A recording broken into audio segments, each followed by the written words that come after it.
Good morning, everyone. Welcome to this edition of Talk Training web series. Today, I'll be demonstrating a capability of adding expiry dates on announcement lists in SharePoint. Obviously, I know you can add an expiry date on announcements list, but do you think it's going to solve everything for you? Nope.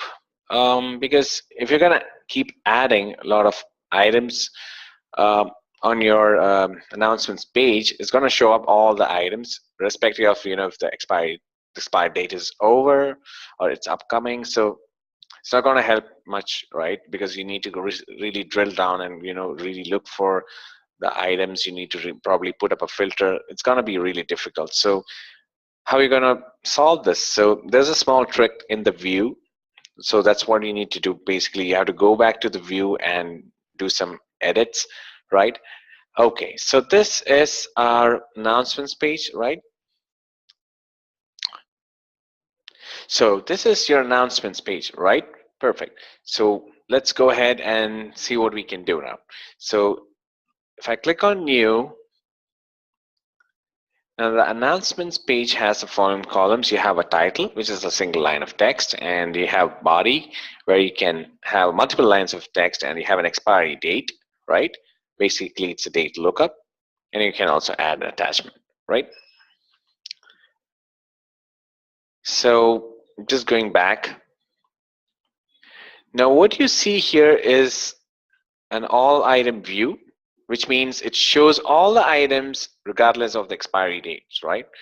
Now there's no other views by default, right? Which is something that probably we should be having by default in Microsoft. Probably Microsoft should come up with this update, maybe so that it's going to make things easier for the users as well. Because there's no point in having an expire date over here, right? It's going to just show up everything even if the expire date is over, right? So let's go ahead and work on this. So I'm just going to create a view, right? So in order to do that,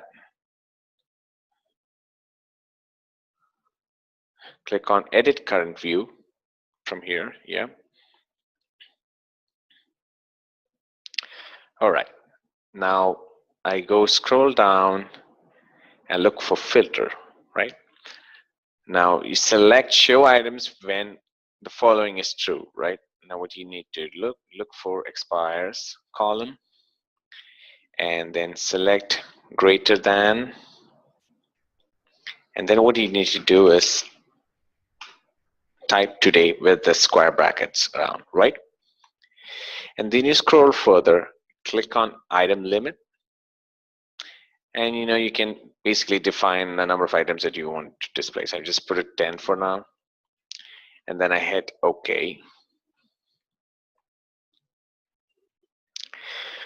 All right, now what happens next is simply you can only find the items or the announcements where the expire date is greater than today's date. Right now today is 31st of August, so I don't see any of those items which is on 31st of August or prior to that, right? So this is what we need to achieve when you add announcements and if you have an expiry date coming in the later months. So I mean that's a basic thing of having an announcements with an expiry date, right? So that's very important. So that's what I really wanted to discuss for today's video. So thank you so much for watching, and I'll be coming up with a couple of tips and tricks related videos. So stay tuned. Have a great day.